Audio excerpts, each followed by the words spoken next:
Hola amigos! Voilà, c'était juste l'intro du jour, parce que je suis nulle en espagnol.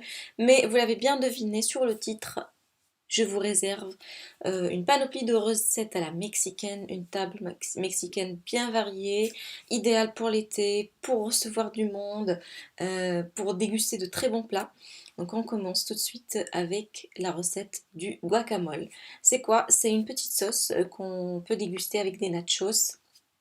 Bien sûr, les nachos, je les ai pas préparés, je les ai achetés au supermarché. Par contre, pour le guacamole, vous aurez besoin de deux avocats bien mûrs que vous allez écraser avec un petit peu de citron, d'huile d'olive et un oignon, oui, un oignon coupé en tout petits morceaux.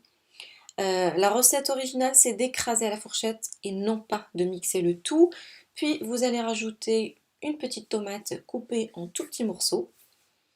Vous salez, vous poivrez, euh, libre à vous de poivrer ou pas, puis vous mélangez à la cuillère et vous servez ça avec vos nachos, peu importe le goût, nature, piquant, c'est à vous de voir.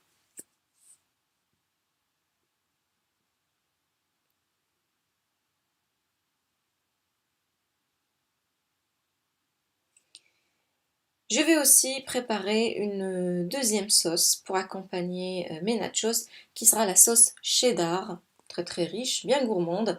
Je vais utiliser 3 bonnes cuillères de beurre, je vais faire fondre. Et là, je vais rajouter 2 cuillères de farine.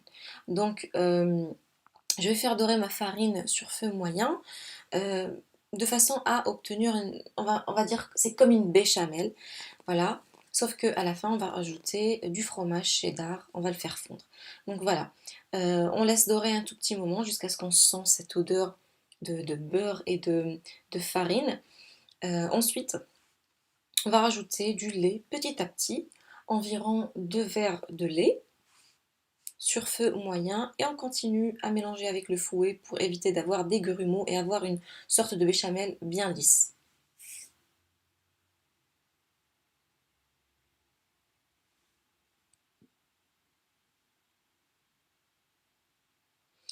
Vous pouvez saler, poivrer ou encore rajouter un petit peu de piquant du paprika ou allez, du poivre rouge, ça dépend de vos préférences, de vos goûts. Ne mettez pas trop de sel puisque le cheddar est déjà assez salé.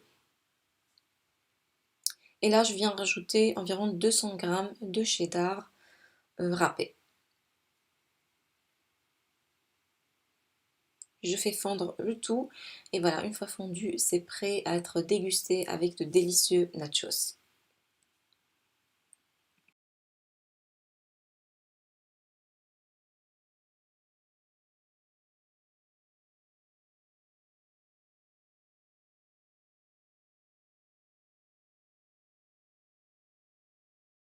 Donc ça c'était pour l'apéritif. Passons maintenant à l'entrée qui sera une petite salade à la mexicaine. Très simple à réaliser mais très très riche. Vous aurez besoin d'une tomate, un poivron, peu importe sa couleur. Ici j'ai utilisé un poivron jaune, juste pour avoir une sorte de mélange de couleurs. Je rajoute du maïs, bien sûr des avocats, c'est des aliments qui sont très nécessaires, très primordiaux dans la cuisine mexicaine. Un oignon, vous pouvez même rajouter une petite gousse d'ail, du citron, si c'est vert c'est encore mieux. Vous salez, vous poivrez, vous pouvez rajouter aussi du cumin, un petit peu d'huile d'olive ou de l'huile tout simplement de tournesol. Et puis, n'oubliez pas un ingrédient très important que j'ai failli oublier, c'est les haricots bruns ou rouges, peu importe. Vous mélangez le tout, vous mettez au frais et puis vous servez ça. C'est magnifique, surtout, surtout euh, durant cet été. Moi, j'adore cet été-là. J'ai consommé pas mal de salades variées. Et d'ailleurs, je vous ai proposé une variété de salades composées. Je vous mettrai le lien dans la barre d'informations si vous l'avez loupé. Pour le plat principal, ça sera des fajitas au poulet. Donc, je vais commencer avec un filet d'huile ou d'huile d'olive. Je rajoute 2 oignons coupés en petites lamelles. Pareil pour les poivrons, donc un poivron rouge, un poivron vert coupé en lamelles. Je vais saler. Et là, je vais laisser mijoter un petit moment, juste le temps de les faire fondre. Juste le temps que ça devienne translucide, on va dire. Et puis, je viens rajouter le poulet.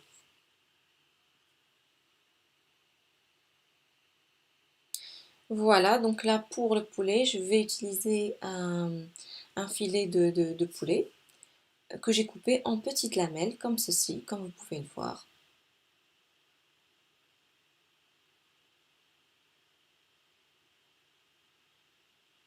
Je rajoute quelques épices, donc sel, poivre,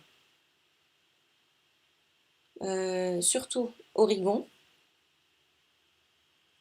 et du piment. Voilà. Plus c'est piquant, mieux c'est. Après, ça dépend. Si vos enfants n'aiment pas trop le piquant, vous pouvez éviter. Donc je couvre le tout et je laisse cuire environ 15 minutes, juste le temps que le poulet soit bien cuit.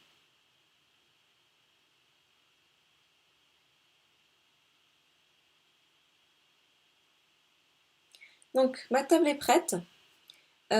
Pour les fajitas de poulet, j'ai utilisé des tortillas achetées au magasin. Donc je les ai coupées en deux et j'ai formé une sorte de cône que j'ai serré à l'aide de petits cure-dents euh, tout en bas. Voilà, comme vous pouvez le voir. Chacun son cornet, chacun remplit ses fajitas comme il le souhaite.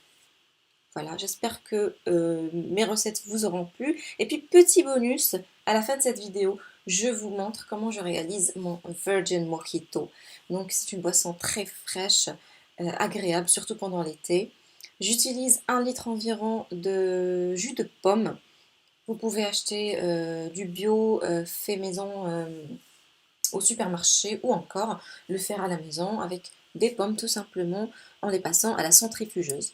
Vous rajoutez 1 ou 2 fers d'eau pétillante, ça dépend de la quantité que vous souhaitez faire.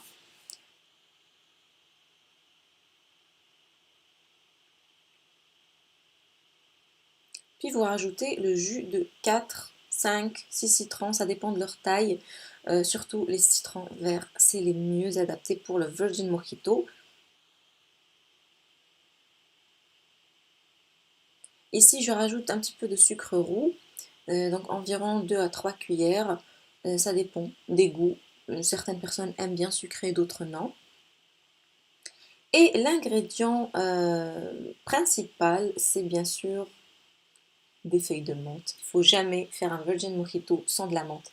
Donc vous rajoutez de la menthe, vous mélangez le tout, vous réservez au frais, puis vous servez.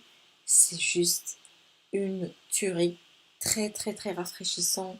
J'adore le goût, je vous le conseille à 1000%. Donc voilà, j'espère que la vidéo d'aujourd'hui vous aura plu. Je vous fais un très gros bisou et je vous dis à bientôt.